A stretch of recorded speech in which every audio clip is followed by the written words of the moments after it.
everyone. Thank you for joining the session and welcome to our first Axelerant Live webinar. I am Trupti Bhosale, Technical Workforce Manager for QA at Axelerant and proudly part of the team since 2015. Our guest for today's webinar is Kalaiselvan, a tech leader with over a decade of expertise in Drupal and PHP.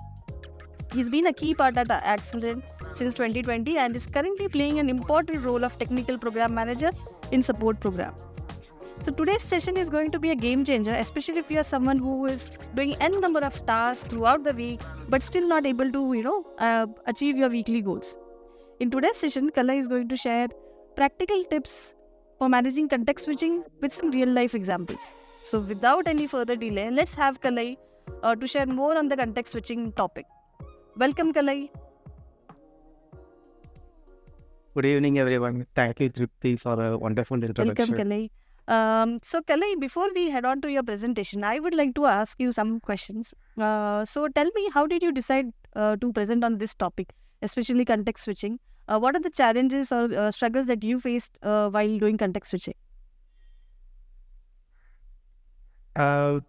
It started mainly because of myself first, because I had to look at various projects as part of my role and work in different projects and play the role of a technical architect initially, and also guide multiple senior developers as well.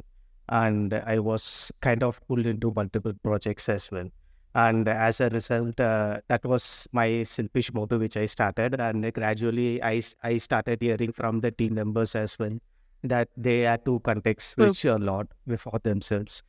Because they are also working on multiple projects, at least 2 or 3 projects in support. And I kind of heard the word a lot of times, and I wanted to really find a solution, a potential solution. Still it is something still I am trying for the past since March this year, and still I am almost close to 80-90%. But it's working good. So it is something that I have proven for myself. So I think I can talk about it. Thank you, Sir Kalai, for an honest answer. And I'm looking forward, and we all are looking forward for the context switching session. So let's dive into your session. Thank you. Let's get into the presentation now. As Elon Musk rightly said, fear is not the mind killer. Context switching is the mind killer, and it's completely true, right? Because context, it's not like something that you do only in this field or anything. Even if you are like working on something and you get a notification on your mobile, it's also something like your focus shift into something else, and then it takes time for you to switch back into work or whatever you were doing previously. So it is irrespective of whatever field you are working, whatever kind of work that you do, context switch is definitely a mind killer. So what do we get by context switching efficiently? We need to prioritize mindful attention first, like attention that is not demanded out of us, but rather we deliberately focus and give that attention. That's what the difference between having a mindful attention and being pulled into a lot of things. Avoid unnecessary context switching to focus on tasks efficiently and achieve a sense of accomplishment. So as you switch between a lot of work, whether it's work and work or work and personal work or whatever kind of switch you are making, it drains a lot of your mind space, because you have to regain what you thought about in the last when you left the previous. So that causes a lot of it takes up a lot of your energy, and that needs to be reduced. So, and finally, when you do all this, you will be able to attain the flow state very, very frequently. I would not say very easily, but very frequently. And the more you attain the flow state frequently, the better satisfied you would be at your work or whatever you are doing. So let's proceed further. So what is flow state? So the flow state is something, is actually a metric that is measured. It is one of the space metrics. It measures against your level of capability where it starts from low to high, with I being on the right side, and the degree of challenge with I being on the higher side. So if your capability is more than the challenge given to you, you get bored, right? So you are, in these cases, the solution that will work for you is automating those work, so you don't need to work on it at all. And when the challenge gets more than your skill, you get anxious and you don't know what to do, and your emotions take over more than your skill, and it doesn't, nothing works after that. So in those cases, when you think that the challenge is more than your skill, you would have to get help. And for example, in this case, Ritesh helped me to prepare this presentation, so it reduced a lot of my anxiety as well, and I was able to focus more on the content itself rather than the presentation. So you need to get help when it's something that you need to do causes anxiety. That's for sure. So you cannot solve it by your own. And if it goes below, you will get bored out. But the flow state is something that is between these two levels, where your capability and the challenge given to you matches exactly as you expected to. And that's when it challenges you right enough to an extent that you can extend yourself or learn a little bit more to the right extent, and you feel that you are one with the art or whatever, coding or whatever. It doesn't mean that it's only with the coding. It can be with anything at all. It can be as simple as if you're a bike rider, and if you're riding a bike on a long road, it feels like you are one with the bike, and that's kind of a flow state. So, or if you're riding any vehicle for that matter. So similarly, you can attain a flow state, and only when you attain a flow state, you will be able to provide the outcome that you want from yourself. So what can we do to reduce context switching? The first thing is it's important that we have thoughtful asynchronous communication. So we need to communicate either asynchronously over Slack or whatever method you use, email or anything at all. But it also needs to be thoughtful, well thought about, like as per our Axelerant policies as well. And capture, that's the first point. And you also need to capture tasks somewhere that's not on your head. And this talks about having a second brain. There is a grilled second brain in our channel as well, where we have multiple tools referred there. You can go and check it out. And it helps you to, it's simply a note-taking, any kind of note-taking software that allows you to take notes and note down whatever you have in your mind immediately, so that you don't lose track of things. And this is very important when you switch between multiple tasks, because I will explain why in the forthcoming slides. And finally, which is the most trickiest part, is prioritize your work. So you need to prioritize your work. And this is tricky because there might be a situation where it might not be very clear that what is the first priority or what is the second priority or the third one. So in those cases, you need to ask questions to the respective stakeholders. You need to clarify it for yourself, and unless you are clarified that this is the priority and why it's a priority, you will not be getting the expected outcome, because assuming a wrong priority here will also derail you from your expected outcomes. So before we go into the next actual steps of how we can do this, it's important that you know this matrix, which is called the Eisenhower matrix. And it's the well-known, widely popular matrix. And so in this matrix, they have four quadrants with having a one scale for urgent to not urgent, where which is in decreasing order. So towards the left, you have urgent things, and towards the right, you have the non-urgent things. And similarly, from the bottom to top, you have not important to important. So similarly, based on that, something that is important and also urgent is something that you need to do, which is a task with clear deadline and insignificant consequences if not completed in a timely fashion. Whereas tasks which are important but not urgent are something that can be scheduled. They are important, they need to be done, but they need not be done now. So in those cases, you can schedule those tasks so that it can be a recurring schedule as well, so that you spend that particular time on those tasks on a repeated manner. And any task that you feel as not important, but they are urgent, you need to delegate those tasks.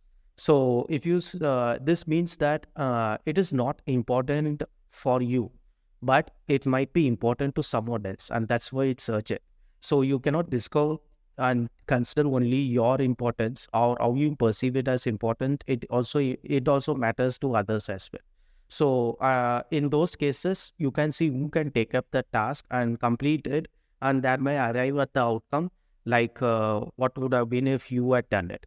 And this is the main keyword here, is that these are tasks where your expertise is not needed. Expertise in the sense which is your primary role or what you are really good at. And if you're doing tasks which you are not really good at, or if you're not doing tasks which you are really good at, these are kind of pointing you that you are going in the right direction, because it means that you are just taking up things and working on it rather than delegating it. And the final quadrant is not tasks which are not important and not urgent as well. And these tasks are something like, it can be anything. It can be even a bug, but it's a very minor bug, and it's not urgent as well.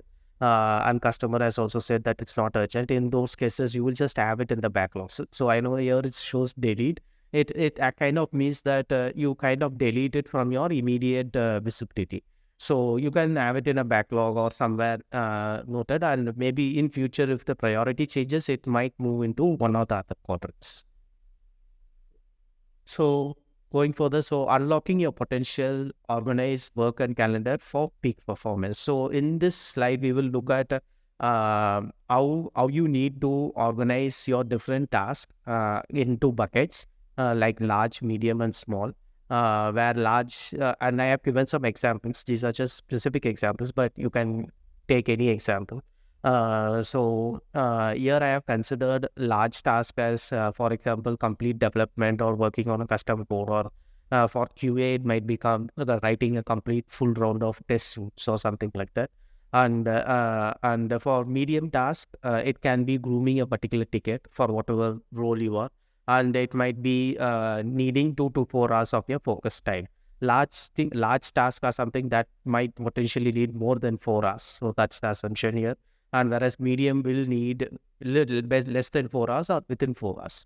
And the small tasks are something that potentially might take 1 or 2 hours, like peer reviews, guiding peers, or checking emails and Slack messages. So there are some cases where peer reviews will need more than 1 hour or 2 hours. For example, if it's a complete project and you have to review a lot of code, that's a different problem to solve. But still, that doesn't fall under small task. It comes either in medium, most probably. So it's important, whatever task that you have, it's important that you understand the priority first as per the Eisenhower matrix. And any of these tasks that you have, all these tasks should come under either your first or the second quadrant, which is do or schedule. So in these cases, we will go much deeper into how we are linking both. But here, we will categorize our tasks based on these buckets, which will help us further in the next steps.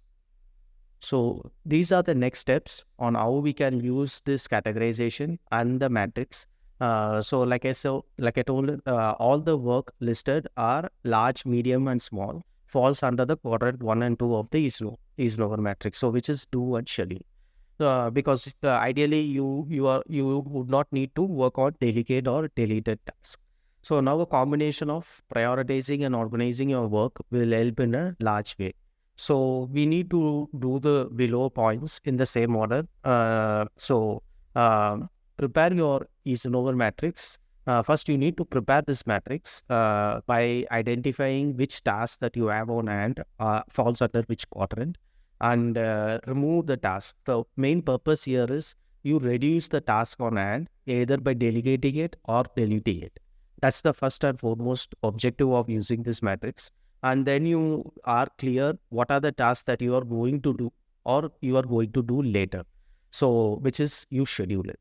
And once you prepare your reason-over matrix for your kind of task, you get inputs from all the stakeholders during this process. So, this matrix is something that needs to be prepared in collaboration with your close team or with whom you work on a day-to-day basis and from all the stakeholders, because if you are delegating something, that needs to be bought in by the person you are delegating to, or if you're removing something and saying that I will not do it, it also needs to make sense for everyone, or it needs to be moved to the backlog and everyone needs to agree to it. So it's important that you collaborate and take this decision, and also do consider your interest in the different areas of work, acknowledge and balance them along with the above inputs to make sure you are satisfied with your efforts at the end of the day or week. So it's also important that all the tasks that you need to do under the do section might be something that you would like. It might be some tasks that you don't like or lost your interest. So in those cases, you need to see why you lost the interest and how you can regain that interest. So that's more important as well. And finally, for the things that are in the schedule section, you need to schedule time in your calendar for the quadrant 2 large and medium sized task of the Eisenhower matrix. So the assumption here is that we are considering only large and medium sized tasks under the schedule. We are not considering any small size. We will come to the small size next. So this can be a recurring meeting as well. You need to communicate to everyone that this is your focus time, including yourself. So the biggest challenge here is sticking on to that focus time for yourself. Mostly it's once or twice when you communicate to others that this is my focus time and I would like to work on it, you can mute your Slack or after telling everyone, of course, unless it's for any emergency or site down kind of a situation, you can, unless otherwise, you can continue on your work. So, but however, the major challenge comes when you yourself are kind of very tempted to work on something else rather than what you are supposed to work on. And that's the biggest temptation to fight. And that's worth fighting for. So, you need to stick on to your schedule. And that is something that all of us struggle with in the beginning, but more you stick on to it, it will come naturally. So it's also important that you have some free slots a week to handle quadrant 1 task, which is the do section, because this is not something that you can plan, because these are urgent tasks and important as well. So these you cannot schedule. So you need to have some free space in your calendar, and this space needs to be distributed across your week, not on particular continuous 2 days or continuous 1 day, or it should not be continuous. It needs to be discontinuous. And that's when it really satisfies the urgent criteria, because urgency can come anytime. So if it comes today, people should be able to reach you at least in the next 2 days maximum, or in the next 1 day. If 1 day is not possible, then 2 days at least within a week. So you need to organize your calendar that way, on which focus slots works best for you based on your timing, and leave the other free slots for others to keep. And that way you are setting the expectation that this is when I am available for meeting, this is when I need to work with myself, and this is when we have recurring meetings and we can meet on a week-on-week basis.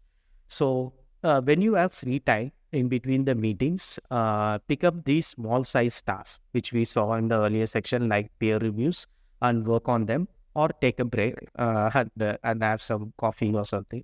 So when you have free slots are free, pick things from the small size bucket. Yeah, that's the same. So if you continuously see your free slots are occupied, then rebalance your matrix. This is what happens mostly in the beginning. You will find that your free slots get occupied, and it just means that you need to go back to your matrix and see whether you are delegating enough work, or you're holding on more work to yourself, which can be delegated. That is probably the reason.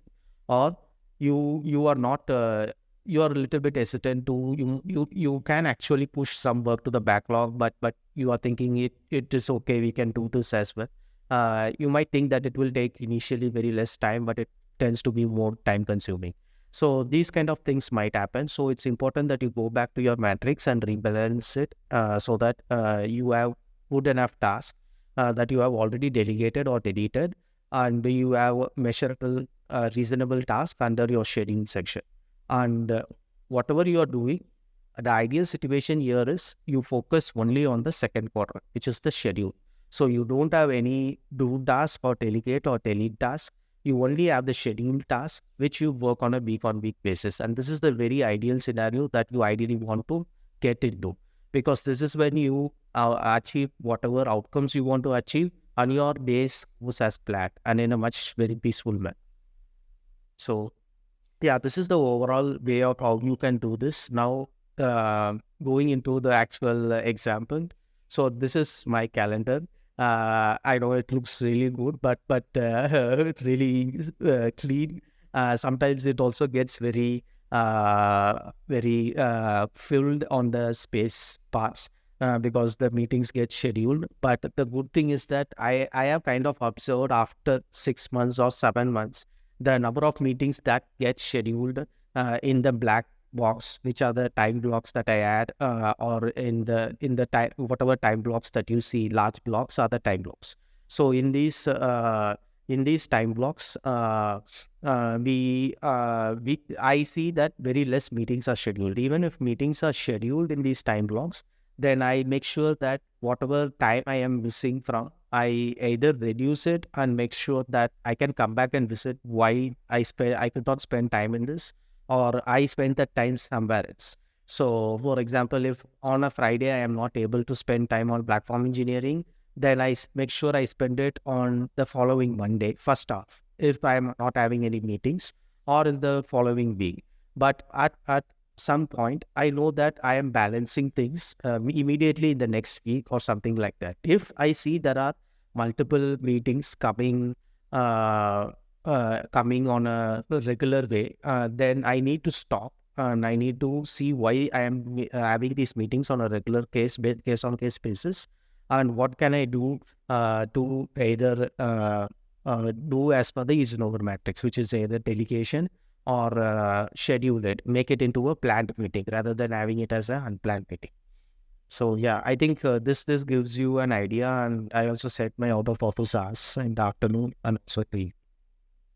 Yeah, now we will go into the actual scenarios which we faced in the support program, and this is something you can come up with more scenarios, and you will also you can also ask questions later on based on this. So the first scenario is when I deliver something on the fixed day, and if bugs come, then what should I do?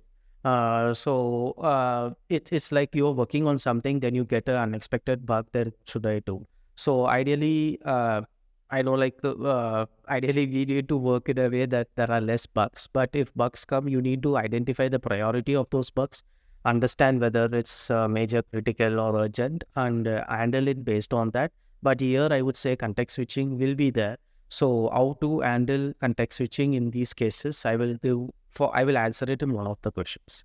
When we get security updates to do in multiple projects on the same day, this increases my context switching. In support, we used to get a lot of security updates. It's not coming now, but there are chances we might get multiple module or critical security updates. In those cases, we need to update all the modules, and we need to also make sure that they are deployed to production in every project. So in those cases, they need to switch between multiple projects, and how do I manage this switch is what the question is. So we are looking at automating as much as possible in this area, but still until it is done. So we would have to the actual mind space needed for doing security updates are comparatively less than doing an actual development, because you need to the development time needed and the actual work involved is completely very less. So you can quickly do it and do it for all the projects needed. And still the context switching is here and we cannot avoid it, but it's very minimal compared to a complete development to non-development work switch. So when the client comes with urgent work to look into, then we have to work over it immediately. So this is also a very common situation where clients suddenly ask I want this to be done, or this particular ticket needs to be deployed to production in next 2 days or something like that. So in those cases, we would have planned something for that particular week. So since we use Kanban, not sprint, it can be a sprint as well. But in sprint, you have a planned set of work or a sprint target, and you work based on that. Whereas in Kanban, it allows you to get any kind of work at any point of time, and if it's a priority, you would have to handle that as well, because that's the purpose of having Kanban. So in those cases, what we need to do here is, again, we need to check here what is the priority. Sometimes urgency comes as a false urgency as well. We need to validate whether it's really urgent and why it is urgent. We need to ask the why question literally for everything in order to get a better clarity. Unless you ask those questions, it will not bring clarity. Sometimes even the customer is not clear on why it's urgent, because it might have came from their stakeholders. So in those cases, it might open up a new set of opportunities as well for you in the project. So it's important that you ask these questions and understand the urgency, rather than assuming just because someone said it's urgent that it's urgent and I have to do. So that's the approach that you need to follow, and that kind of approach and asking questions actually will gradually reduce your context switch, because you will be handling work only which you need to handle really, that needs your attention. So when estimation need comes, this is also another scenario when customer asks for an estimation specifically. So in these cases, a developer might be working on a development ticket, and they would have to switch to an estimation in order to estimate, because the development ticket that they are working might be weeks long as well. So in those cases, we would have to estimate 2 or 3 tickets in the middle of the week or end of the week. In those cases, what we need to do is that we need to first, this is where the second brain or the writing down part comes in. So you need to first commit your work. In development, it can be as simple as committing to JIT, or it can be as simple as any way you add the content or commit your work. It can be saving in a file for designers, or saving your Figma for designers, or saving your content in a document for anyone. So commit your work somewhere so that you don't forget or don't lose what you have done. All your artwork is there.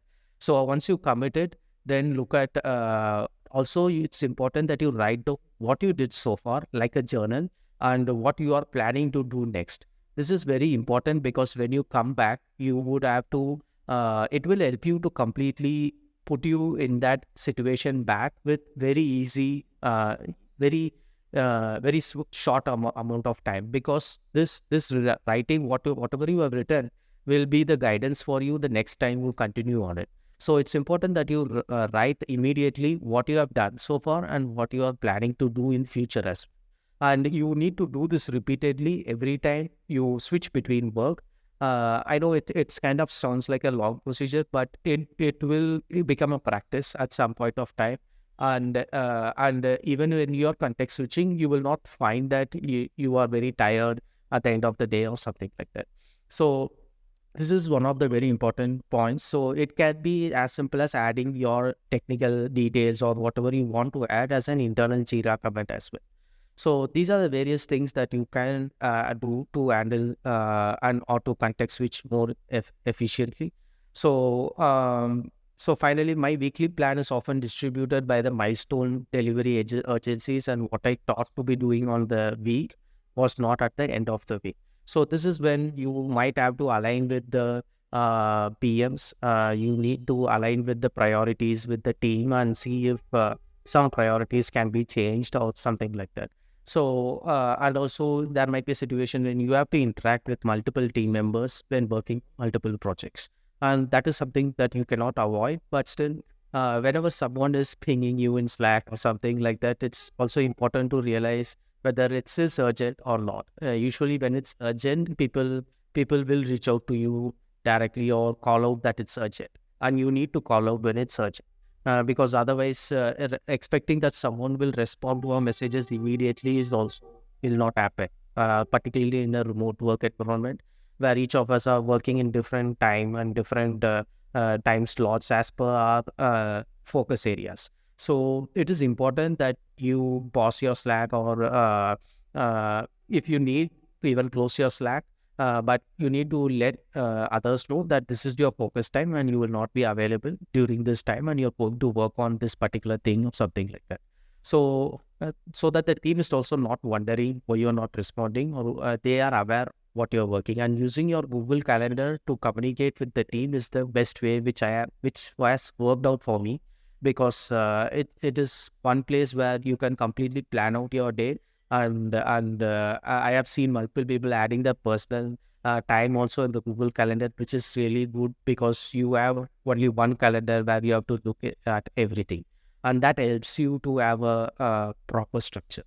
So since now we have looked at all the scenarios, now let's have Trupti back so that we can hear her thoughts on the Thank you, session. Kalai. Thank you for an insightful session, and thank you for sharing all tried and tested tips that you do in context switching with all of us. I'm sure everyone is going to try all of them to make our day more productive.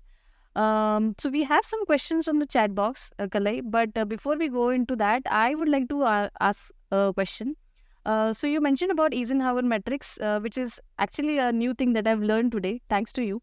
So my question to you, Kalai, is can you share some tips on how to plan the Eisenhower metrics for someone who is completely new on the project and the project is also new? Yeah. Particularly if you're new to the project, or if you're just starting your work at Axelerant or in the project, irrespective of if it's a new area, I would say your tasks might be very less in the beginning, and that might give you some challenge to prepare the matrix. But you have it is something that you have to build gradually. You might not get the matrix the first day or second day, but as and when the project starts and the momentum is gained, you will be able to get a sense of what kind of task that you will get, and it will change continuously. And that's why it's important that you revisit the matrix again and again and rebalance it and continuously work on it. So it's not a one-time thing where you decide this is what I need to delegate. Sometimes one thing that you delegated at some point of time sometimes becomes something that you need to do now instead of delegating. So it changes with time, and what is the best thing to do at this point of time is based on your own judgment, and that's why it's important to rebalance the matrix again. And that is one thing. And I would also say for a new person, start this from the beginning itself, because you will have less conflicts in your calendar, you will have less meetings, and that is when everyone sets up the regular cadence calls. So set up the expectations for the entire team. The entire team can set up the expectations with each other, that this is my focus time, this is your focus time, and this is our collaboration time, or something like that, so that it then becomes that complete team becomes more effective and everyone delivers what they want to deliver. Okay, that makes sense. Thank you, Kalai. We have few questions. I'd like to take Hetal's question first. So Hetal is asking that when we are working with multiple people, how do we align on the agreement to delete something from the matrix? It may not be a unilateral decision, right? Yeah, that's the most challenging part to do, because that's like I told, delete is not the right word there. It can be something like backlog. So we are not deleting things there. We are just putting into the backlog, deleting it from our calendar for this week. And it also requires a lot of discussions. It requires a lot of influencing. It requires a lot of convincing, but it's all worth the effort. Okay. Thank you. I'll take another question. So Vivek is asking, how imminent and important is it to stay open for context switching in our ever-evolving industry, and how does it make us stay relevant personally at work? Yeah, thanks for asking this question, because I wanted to take up this topic mainly because context switching was seen as something as a very bad thing. So it's not a bad thing when you handle it properly, and that's why I reclaimed the topic as effective context switching. It is something that you cannot avoid, and you are doing it knowingly or unknowingly, even in your daily life. So you are switching between a lot of tasks. At the end of the day, you feel tired. So it is important that you are open to looking for ways to solve it and reduce it. And reducing it itself is the achievement, I would say, because you cannot get rid of it. And like a SAT plan, you will get anything anytime. So, and you have to be ready for it. So the more better you plan for it, things will come unplanned. Then you plan for the unplanned, and then you just get better at getting comfortable with things which are coming as planned. That's Okay. Thank you, Kalai. And I think we have another question by Ritesh, and they are asking: is documentation a small, medium, or a large task as per you? Documentation, it depends on the context here. So if the documentation is something that is for a complete product or a functional documentation, it would be a large task. If it is documentation for a particular enhancement, it can be a medium task. If it's a documentation for a particular bug, it can be a small task. So it varies on the context, and whatever it is, you need to follow as per the matrix and allocate it and schedule it and work on the same. Cool. I hope that answers your question, Ritesh. I have an interesting comment by Michael, and they are saying that, for documentation, how they plan their tasks. So for documentation, Michael first draft the last task, schedule 2 hours for the first writing of each announcement, and for editing, they have, the document task is a medium task for an hour, and for document review, it is 30 minutes. So thank you for sharing your tasks, Michael. It's helpful. Kalai, my brother is asking where can she get the presentation. She likes some of the points that you have mentioned. Yeah, sure. We also have a written documentation. We will share the QR code, which is even more detailed than the presentation. And the presentation was shared from this documentation as well. So we have given the links for the Eisenhower matrix and all related things about the Eisenhower matrix from where we took out this concept. So yeah, this will be much more detailed than the presentation itself. I think we don't have any more questions. Team, if you have any questions later, please reach out to Kalai on Slack and they'll be able to answer your questions. And if you want to know more about context switching and the Eisenhower metrics, please scan the QR code on the screen and it will take you to the documentation on Confluence. Hetal says thank you. Mridula also says thank you. Thank you everyone for joining today's live webinar, and we will be soon back with a new interesting webinar in few weeks. Thank you.